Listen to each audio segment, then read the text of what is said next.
त्यावरती तिसऱ्यांदा विश्वास दाखवला. 2019 ते 24 मध्ये लोकांना कळून चुकलं विकास कामं कशा पद्धतीने केली जातात. विकास कामामध्ये पिछाड झाली होती. लोकांशी अनेक लोकांचा प्रतिनिधीचा संपर्क नव्हता. शेवटी मी पराभूत झालो. त्या 5व्या दिवशीपासून परत माझा संपर्क चालू ठेवला. मी आमदार असू देत आमदार नसू देत लोकांची कामं असतील लोकांचे साठी 24 तास उपलब्ध झालो. विकास कामं या ठिकाणी घेऊन आली. मुख्यमंत्री एकनाथजी शिंदेसाहेबांनी मला अनेक ठिकाणी मदत केली. महायुतीचे सगळे नेते मुख्यमंत्री एकनाथ शिंदेसाहेब असतील, देवेंद्र फडणवीस साहेब असतील, अजितदादा असतील, या सगळ्यांचं सहकार्य या ठिकाणी आरती आठवले गट असेल, आरती विरोधी कवाडी गट असेल, या ठिकाणी स्वाभिमानी शेतकरी संघटना असेल, त्याचबरोबर मनसे असेल, सगळ्यांचं मला या ठिकाणी सगळ्याला विशेष करून रवी विधानसभा मतदारसंघातील जनतेचं या ठिकाणी मला खरं तर मदत झाली. त्याचबरोबर मी स्वर्गीय दिग्विजय खानविलकर साहेबांचं या ठिकाणी मी भावपूर्ण त्यांना अभिवादन करतो. कारण खानविलकर साहेबांनी मला पहिल्या निवडणुकीमध्ये सातत्यानं मला या ठिकाणी आतापर्यंत मदत केली. ते माझे वडिलांच्या समान होते. खानविलकर साहेब या ठिकाणी निश्चितपणे आम्हाला आदर देते. त्याचबरोबर मला महादेवरावजी माडिक साहेब यांचा आशीर्वाद मिळाला. खासदार मुन्ना माडिक यांचं सहकार्य या ठिकाणी लागतं. या सगळ्या नेत्यांच्या बरोबर अनेक पदाधिकारी नेते मंडळी यांचं या ठिकाणी सहकार्य लागलं. हा मतदारसंघ तसा काँग्रेसचा बालेकिल्ला आहे. या मतदारसंघात कायम चुरसच असल्याची मला जाणीव आहे. आणि 70,000 मताचं जे लोकसभेला होतं ते कट करायचं होतं. त्याचबरोबर विशेष करून दिवंगत पी एन पाटील यांचं निधन 4 महिन्यापूर्वी झालं होतं. पण ती सहानुभूतीची लाट शेवटी घरामध्ये देऊन जाते. ती सहानुभूतीची लाट ही असतेच. मला जर अधिक ज्यावेळी जाणवलं की भोगावती परिसरामध्ये अनेक परिसरामध्ये तालुक्यात येतील त्यांचे मतदानाविषयी कटआउट आणि फोटो बघायला असतील ते इलेक्शन नियमाला धरून नाही फोटो उभा केले त्याच्या संदर्भात लोकांना घेऊन शब्दात नेऊन मतदानाला गेलं. अशा प्रकारची सहानुभूती निर्माण करायचा प्रयत्न केला. भावनिकता जी होती भावनिकतेचा प्रयत्न केला. हे सगळं भावनिकता 70,000 सगळी या सगळ्या गोष्टी मला पार करायच्या होत्या. या सगळ्या पार करून सगळ्या जनतेच्या आशीर्वाद या ठिकाणी आज मी परत एकदा लोकप्रतिनिधी मी तिसऱ्यांदा मला या ठिकाणी निवडलेलं आहे. निश्चितपणे मी जनतेचं मनोगत आभार आहे. शिवसेना भाजप राष्ट्रवादी अजितदादा गट आठवले गट ते विरोधी कवाडी गट स्वाभिमानी शेतकरी संघटना म्हणजे ज्या ज्या पदाधिकाऱ्यांनी मदत केली त्या पदाधिकाऱ्यांचं कार्यकर्त्यांचं त्याचबरोबर मतदार बंधुबांधवांचं मी मनपूर्वक आभार मानतो. नाही मी तुम्हाला सांगितलं होतं की योगींच्या सभेमध्ये आठवा कुणीही एवढ्या अंगावर कुणीही निवडणूक केली नव्हती. चंद्री कुणीतरी अंगावर घ्यायला मी जिल्ह्यातल्या काँग्रेसच्या नेत्यांना अंगावर घेऊन नेली. त्याची मला सवय आहे. ही काही पहिली सवय नाही. मला वाटते तुम्ही माझं आंदोलनातल्या टोलचा असेल मल्टीस्टेटच्या विरुद्ध असेल गांधीवाडी विरुद्ध असेल माझी आंदोलनं लोकांसाठी असतात. त्या ठिकाणी काँग्रेसनं या अनेक मतदारसंघामध्ये दहशतवाद पसरवलं होतं. मी म्हणेल तेच प्रोग्रेसिव्ह मी म्हणेल तेच सगळं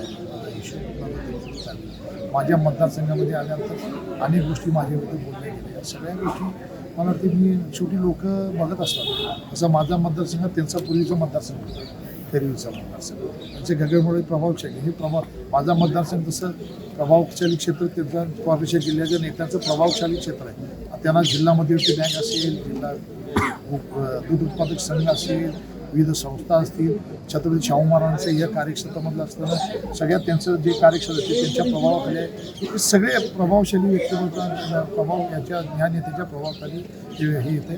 तरीसुद्धा त्या ठिकाणी मी तुम्हाला एवढं सांगतो की शेवटी लोक या सत्य हे सत्य असते.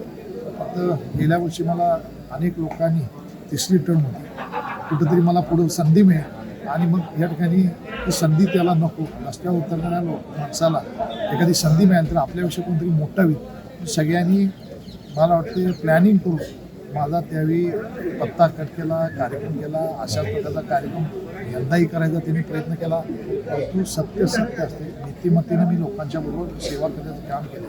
त्यामुळे परमेश्वरानं आणि या सगळ्या नेत्यांच्या आशीर्वाद सांगण्याचं मला आशीर्वाद यंदा करवीरला लाल देवा मिळेल जी गोष्ट जरा एक मुख्यमंत्री एकनाथजी शिंदे साहेब जो निर्णय घेतील तो आम्हाला सगळ्यांना माहिती.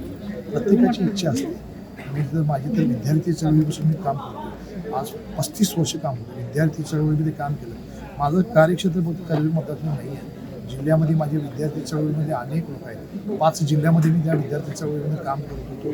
त्याचबरोबर मी साखर कारखान्याचा बरोबर 30 वर्ष संचालक आणि चेअरमन म्हणून 20 वर्ष मी काम करतो. सहकार, कला, क्रीडा क्षेत्र, खेळामध्ये माझं काम आहे.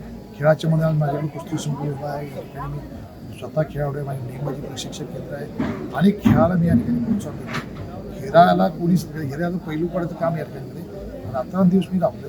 त्या ठिकाणी कॅपॅबिलिटी माझी आहे निश्चितपणे. या ठिकाणी सगळ्या आमच्या मतदारसंघातील आणि जिल्ह्यातील अनेक लोकांना आलं. शेवटी मी शिक्षणामध्ये सुद्धा BSc झाले. मी सगळ्यांच्या इच्छा असणार, कोणाची इच्छा असणार नाही. शेवटी मुख्यमंत्री एकनाथजी शिंदे साहेबांचे निर्णय घेतो त्याच्यासमोर आपण आपल्या मुलाची गाडी अडवल्याचा उल्लेख आपण केला कुठे दडपशाही सुरुवातीला भोगाजी परिसरामध्ये 3 जिल्हा परिषदेमध्ये तो काम करतो आणि मतदानाच्या आदल्या एक दिवशी का दुसऱ्या दिवशी रात्री त्याची गाडी अडवण्याचा प्रयत्न दिवशी लोक आले होते. त्याला बाहेर यासाठी गाडी बाहेर आव्हान देत होते. तो शांत बसला होता. गाडीमध्ये समजून आमचे सुनील पाटील म्हणून आमचा पदाधिकारी आहे, ठाण्यावाग आहे. तो एकटाच गाडीतून बाहेर उतरल्यानंतर सगळे 150 बाजूला पळाले. आणि त्या लोकांना मी सांगितलं अशा पद्धतीनं तुमचीही लोक पलीकडच्या मतदारसंघ आमच्या प्रभावशाली क्षेत्रामध्ये येत असतात. आम्ही कधी असली कृती केली नाही आणि असं करणारही नाही. तर वारंवार अशा गोष्टी काय मिळत होतात. वेगवेगळ्या ठिकाणी सोशल मीडिया असेल, अनेक ठिकाणी अपमान केला. आमच्या फॅमिलीचा, मुलामुलांचा वेगवेगळ्या ठिकाणी अपमान करतो. आम्ही अपमान आज तारखेला सहन करतो.